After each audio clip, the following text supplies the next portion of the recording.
Picture this, Jerusalem, a city buzzing, crowded, bustling, alive with energy and anticipation. Passover, a time for celebration, a time for remembrance. Families gathered, stories were told, and traditions were honored. Pilgrims had journeyed for miles from all corners of the Roman Empire. They came on foot, on donkeys, and in caravans. They came seeking, hoping, yearning for something greater than themselves. These travelers had heard whispers. Whispers of something extraordinary, whispers of a miracle worker, a rabbi who defied death itself. A man called Jesus, whose name was on everyone's lips. He had walked among them, healed the sick, challenged the powerful.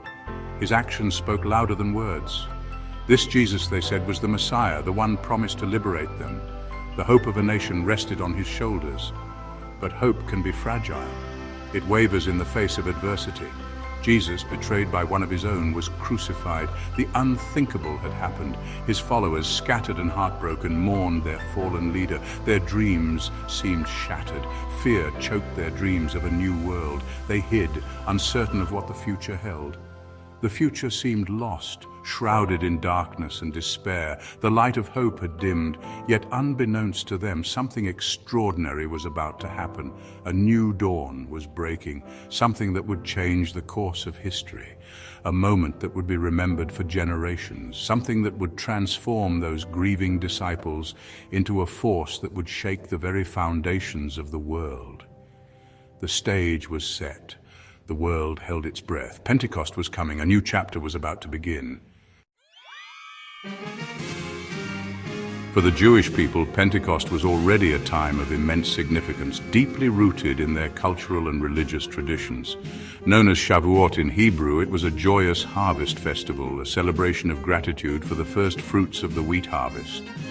Farmers would bring their best produce to the temple, offering thanks for the bounty of the land. But it was more than just a harvest festival. It was a time of communal joy where families and friends gathered to share meals and stories, strengthening their bonds. Shavuot also commemorated the giving of the Torah to Moses on Mount Sinai, a pivotal moment in Jewish history.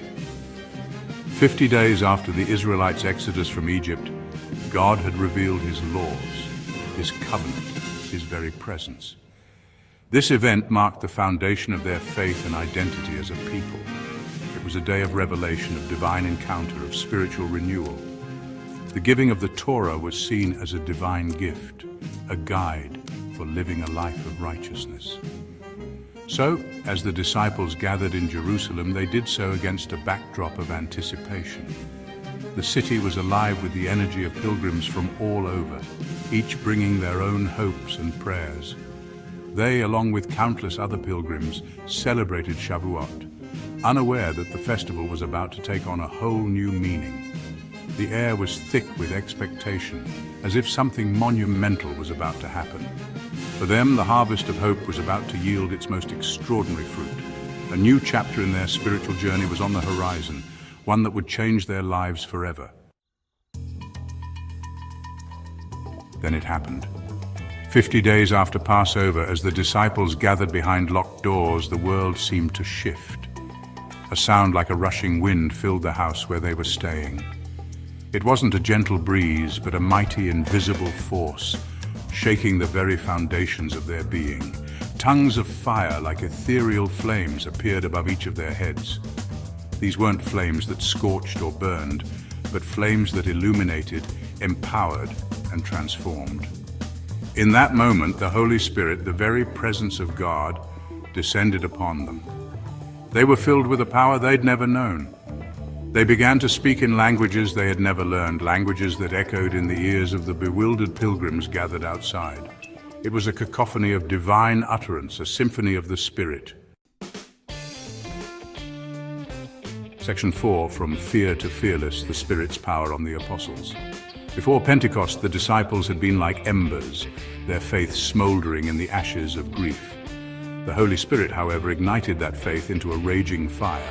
Fear, doubt, and uncertainty were consumed in the flames of divine power. Peter, once hesitant and afraid, found his voice. He stepped forward, filled with boldness and conviction, and addressed the bewildered crowd. He spoke of Jesus, of his resurrection, of the hope that defied death itself. The words poured out of him, infused with the Spirit's power. The crowd, captivated and convicted, listened intently. This wasn't Peter speaking, not really.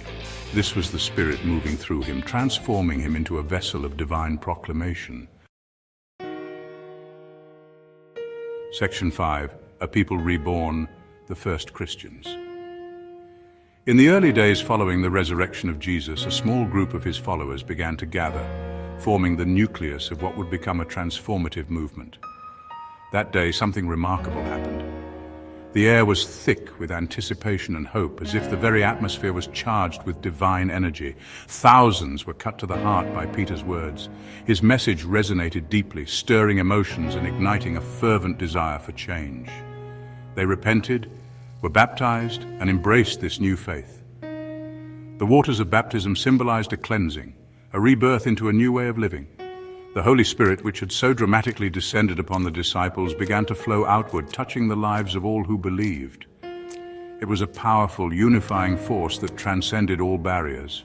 A community of believers began to form, a community bound not by ethnicity, language, or social status, but by the shared experience of the Spirit. This newfound unity was a testament to the transformative power of their faith.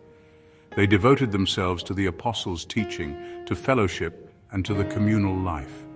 Their gatherings were filled with joy, learning, and a deep sense of purpose, to the breaking of bread and to prayer. They shared their possessions, cared for the poor, and ensured that no one among them was in need, and loved one another with a radical countercultural love. This love was evident in their actions, in the way they supported and uplifted each other. This was the birth of the church, a community forged in the fires of Pentecost, empowered by the Spirit and fueled by a love that knew no bounds. It was a beginning that would change the course of history, leaving an indelible mark on the world. Section 6, Echoing Through Time, Pentecost's Legacy. The events of Pentecost weren't just a one-time spectacle. They were a defining moment in human history, a moment that continues to reverberate even today. The church, birthed in that rush of wind and fire, didn't fade away. It grew, it spread, it faced persecution, it triumphed. The Holy Spirit, which empowered those first disciples, continues to empower believers today. It gives us the courage to speak up for what's right, the strength to overcome challenges, and the love to embrace those around us. Pentecost reminds us that God is still on the move, still pouring out His Spirit, still breathing life into dry bones. Section 7, and so it began, a final word. Pentecost wasn't just the birth of the church, it was the beginning of a movement that continues to this day. It was the day hope found its voice, the day fear was shattered, the day love began to rewrite the story of the world. And as long as there are people who dare to believe, to hope, to love, the legacy of Pentecost will continue to burn bright.